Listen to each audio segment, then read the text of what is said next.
again, guys, and welcome to another Pokemon X and Y Wi-Fi battle. This time we have an any match against Octo, aka the Trent. And before we get into the battle, guys, the question for today's video. So I want to find out, I mean, it's a bit of a random question, but I've always been fascinated with Apple's business model. You know, Apple the company. So I want to know, comment down below, are you an Apple user or a non-Apple user? And by non-Apple, that encapsulates basically Sony products, Samsung, Windows, anything that's non-Apple. I mean, I really am fascinated by their business model, and I will leave my opinion on that at the end of the video, so stick through to that if you want to listen to that. But anyways, guys, let's look at the teams. So I've got my Electrode, Ninetales, Gerda is back, Bob is back, bring back Bob 2014, hashtag that bitch. Wigglytuff, which is a new addition, but he has a Wigglytuff as well. So I mean, I'm like, the one time I bring Wigglytuff, my opponent has one as well. So it's gonna be interesting to see what sets we have. I've got Kabutops and Haunter, which is a new one. He's got the Probopass, Wigglytuff as well, Stoutland, Sandslash, Quilladin, I think that's how you say it, as well as the Wailord. Some very interesting Pokemon, some very cool Pokemon. I mean, I've battled Octo before. He was the one that brought the Sliggoo, which I've never battled against before, and he's always bringing me such amazing games. Anyways, the best lead for me, honestly, was to send on my Electrode because I thought he would lead off with the Probopass and I wanted to get off the Taunt, but he actually leads off straight to the Wailord. I'm like, whoa, alright. Hail the Wailord! Hail Lord Whale! So he decides to go straight to his Probopass. I'm playing it safe. I'm going straight for the Thunderbolt just to get as much damage as I can. And you know what? That thing is so bulky. Like, oh my god.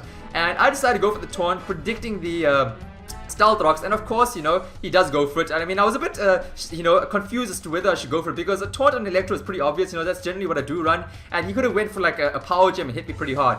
But anyways, I do expect the Power Gem to follow through, which is why I go into Bob, and Bob takes that like a champion. Champion Bob is back in action, guys.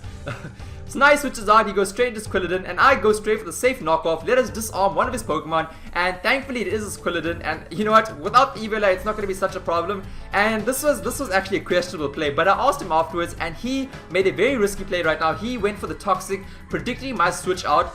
But you know what? This is fantastic. Guts activated Bob. This is fabulous. I'm going to be able to sweep with Bob right now, but I'm very scared of the Protect, and I don't want that toxic damage racking up, so I'm going to switch out now. I've got to keep Bob. Bob is literally my win condition. If I can maintain Bob at max HP, I can pretty much sweep through his entire team. So I switch out, I go straight into Electrode, and I'm going to go straight for the Taunt now, just to cripple this thing, cripple Quilladin from going for anything that he wants to try, and maybe when he wants to Toxic me, I don't know what other kind of moves he's got, but he brings in his Sandslash right now, and I'm like, okay, I don't know what kind of set he's running. I'm expecting an Earthquake, which is why I go to Phasmo, but he goes for the safe Stone Edge. That is going to one-shot my poor Haunter. Why? He's such a badass Pokemon. I had such a problem with the last time that I battled against a Haunter, and I thought he would put in work, but anyways, that is fine.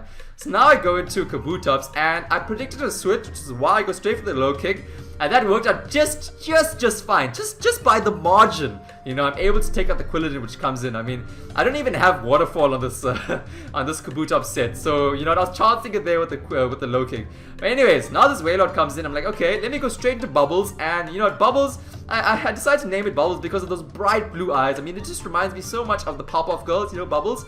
But he goes straight for the damn, oh my gosh, Water Spout. And thankfully, I benefit from the switch in because now I'm able to identify that his Wailord is in fact Scarfed. So shit, oh my gosh, this Wail is fast as hell, and he 2-hits my poor Bubbles. That is sad, absolutely sad. But now I'm going to bring in Bob, and I was shocked. Look at this, look at the power.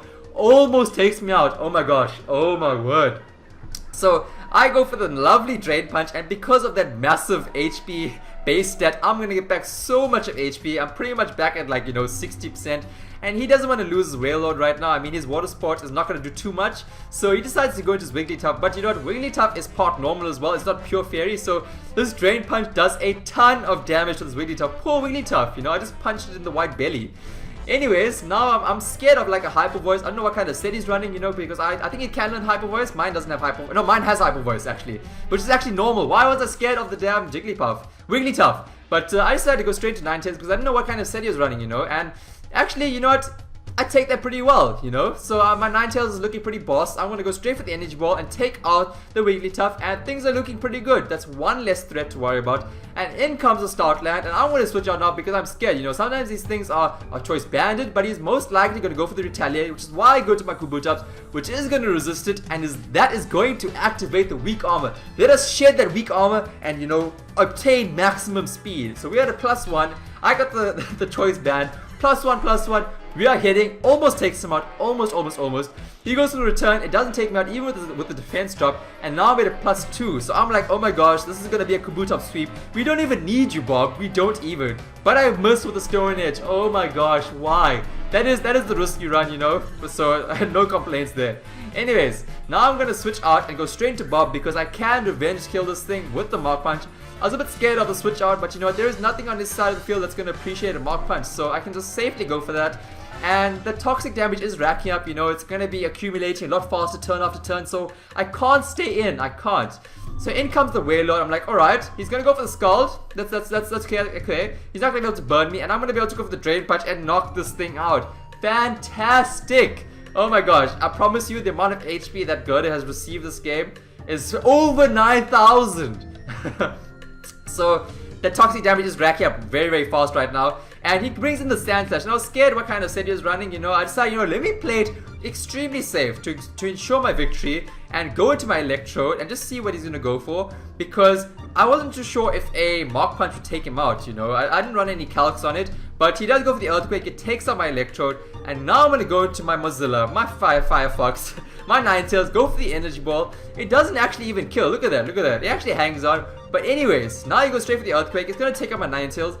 But, who better to take this game? Who better to give me this victory than the Bob? Bob's going to come in. He's going to go for the priority. Woo! Wait for it. Mark Punch. Bam! Sand Slash. Gone. Awesome. What a game. What a close one. Very, very close victory. Awesome, awesome, awesome. He's got one more Pokemon left, which is his Probopass. He's going to go, I mean, I'm going to be able to outspeed. I'm going to go for the Drain Punch. That's going to be a clean one-shot. Kablam! Dead. Punched him in the red nose. And that was the game. Awesome game, Trent. I definitely look forward to having more rematches with you. Anyways, guys, so regarding that whole situation with Apple and their business model, so I don't know what you think about it, because the iPhone 6 has been released. A lot of you probably do have that device, but they have done such a good job in marketing their products, building that perceived value, because in my country an iPhone 6 costs 1,000 American dollars. That is insane, off contract. That is absolutely insane. I mean, you can get an Android phone, you know. I have a Sony Z2, which is like a lot cheaper. Sony Z3, sorry, which is a lot cheaper, and it actually has specs that are actually better than the iPhone. It's got a better camera, it's got a better resolution screen, it's a bigger display actually. And you know, do you actually, you know, pay that extra money for the brand that's associated, you know, with owning an Apple device? You know, that is literally all that you're paying for. You know, I think if you watch MKBHD, a YouTuber, a tech channel, he actually like broke down an Apple device and said how much does it cost to actually make an Apple product. And you know what, their markup on their products are ridiculous. I don't understand why. I mean, I've had the privilege of owning both devices. You know, I went from an iPhone to an Android device, and I've never been happy. You know, it's a lot cheaper, I get the same experience, there's nothing wrong with it, and it's just a win-win for me because I'm paying a lot less, I'm using an amazing phone, and I don't know, it's a tricky one actually. It's a very tricky one. I mean, props to Apple for creating that perceived value and selling that thing for millions, for absolute millions. Anyways, guys, I hope you enjoyed the video. Don't forget to answer that question in the video. Are you an Apple or are you a non-Apple user? You can actually tell me what kind of non-Apple user you are. But have an awesome one, guys. I'll catch you on the next video. Bye-bye.